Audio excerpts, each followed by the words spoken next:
Salve, salve galera, aqui é o Paulo do Corte Mentalizando. Se você quer ganhar dinheiro da sua casa e ter uma renda extra em dólar, você pode aprender a montar um negócio digital como eu fiz. É só seguir o que esse cara fala no curso dele. Confere o primeiro link na descrição. E o que começa a mudar, cara, assim, na sua vida? Assim, o que começa a ser alterado a partir dessa experiência com Deus e a partir de falar, cara, existe mesmo e eu preciso buscar isso aqui? Acho que a coisa mais forte que muda são as prioridades. Prioridades. Acho que a priorização das coisas, né? Então, poxa, depois que você descobre que isso existe, a prioridade não tem como não ser Deus, né? Não tem como não ser Deus. Então, isso é a minha prioridade. Então, sendo a minha prioridade, é a primeira coisa que eu faço quando eu acordo. Não é? Então, quando eu tenho que decidir entre uma coisa ou outra, essa é a minha prioridade. Então, isso daqui começa a te dar um senso, né? De onde você vai colocar mais força, onde você vai começar o seu dia. Então, isso daqui foi uma das coisas que mais mudaram na minha vida. Tá? Uma outra coisa que que mudou bastante foi entender, né, que não existe a sua opinião e a minha opinião. Existe o que é certo e o que é errado. Uau. Eu posso acabar interpretando errado o que é o certo, okay. Mas o certo existe. Né? E acho que faz parte do processo de discernimento e evolução você chegar cada vez mais próximo do que é a verdade. Né? E ao entender que isso existe para mim, né, eu passo a levar muito das coisas que eu leio, especialmente na Bíblia, ao pé da letra. Né? Obviamente com muita reflexão sobre. Né? Lógico, interpretando o texto. Interpretação, contextualização das coisas também, mas eu começo a entender que existe uma verdade.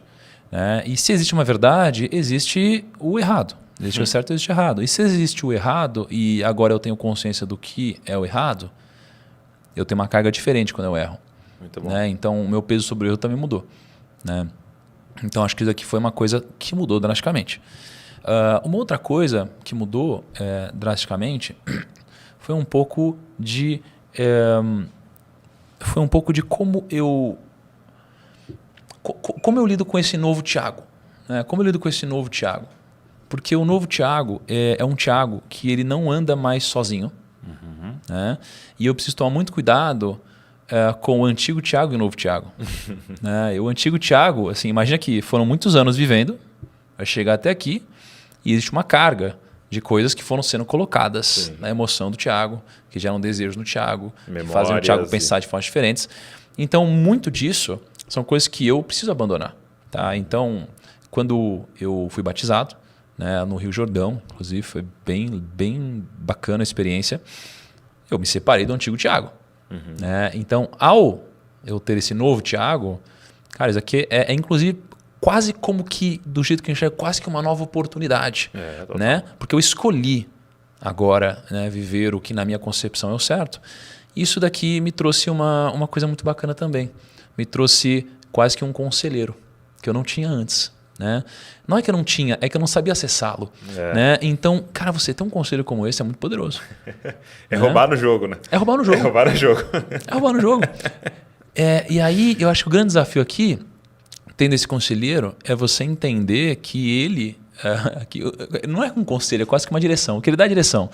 Você, não tem como você ir contra isso, mas você pode ir contra isso. Né? E é tentador, muitas vezes, você ir contra isso. Então... O que muda, né? A terceira coisa que muda no Tiago é entender que o que eu tenho que fazer é a sua vontade, não a minha. Então isso daqui é um conflito muito grande. Né? Por muitas vezes querer ouvir claramente o que é esse caminho, qual é a sua vontade, né? Não confundir a sua vontade com a minha vontade. Então eu acho que essa seria a terceira coisa que muda. Tá? Acho que uma quarta coisa que muda, refletindo aqui, eu acho que é um pouco do seu ambiente. Porque quando você... Estou imaginando que as pessoas devem passar por coisas semelhantes. Quando você começa a viver dessa nova forma, pessoas são arrancadas da sua vida e pessoas são colocadas. Né? E muitas vezes pessoas são arrancadas que eram muito importantes para você. Né? Mas, de novo, você não tem a capacidade de entender o porquê as coisas estão acontecendo hoje. Então só te resta ter fé de que tem algum motivo para isso estar acontecendo. Tá? Então, acho que teriam outras, mas talvez essas sejam as principais. Assim. Cara, essa primeira coisa que você disse é muito louca, de prioridades, né? Porque, de fato, quando Deus se apresenta, quando seus olhos são abertos, Deus não é a única coisa da sua vida. Você é casado.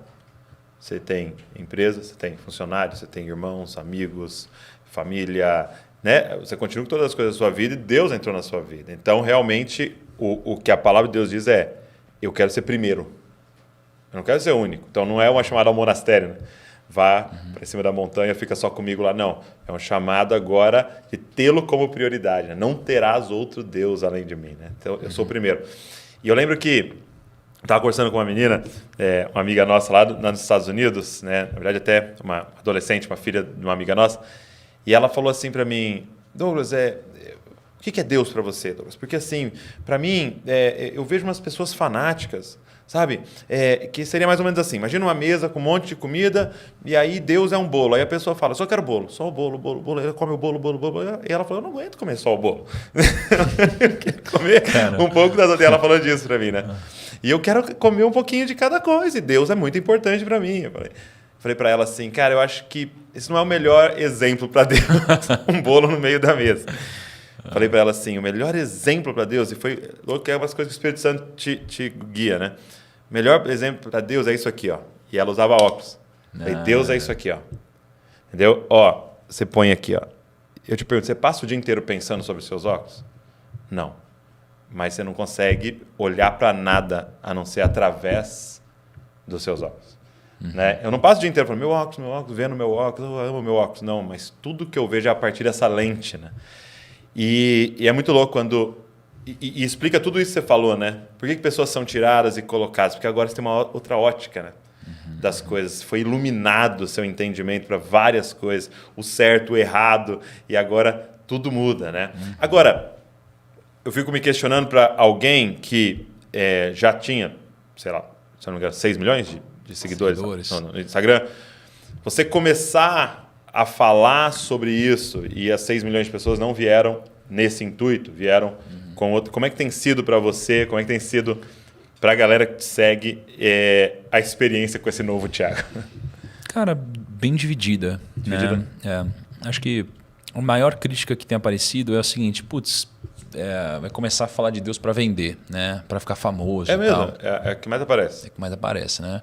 Ou, obviamente, as pessoas que não acreditam que isso aconteceu, né? E aqui eu vejo duas coisas importantes. Primeiro, eu cresci, fiquei famoso, ganhei dinheiro e mais do que eu precisava, inclusive, antes de começar a tocar nesse assunto. Tá? E não depois. E começar a falar sobre isso, na verdade, não é uma coisa fácil. Na verdade, é um grande risco em termos de o contrário, público. né? É o contrário. Né? É um grande risco. Né, sob a ótica de público e etc. Né? No meu caso, que conquistei uma audiência prévia que não tem a ver com isso, necessariamente. Na questão de resultados, isso mais atrapalharia os seus resultados do que ajudaria. Exatamente, Entendi. exatamente. Ainda mais porque não é como se eu estivesse decaindo e já, passei pela melhor fase. Eu estou vendo a melhor fase agora. Né? Eu acabei de ter os melhores resultados da minha vida, né? Antes de tudo isso acontecer. Né? Então, essa é a primeira coisa. Agora, a segunda coisa que eu percebi que foi muito curioso é que as pessoas que mais me criticaram foram as pessoas que são crentes. As pessoas que são crentes.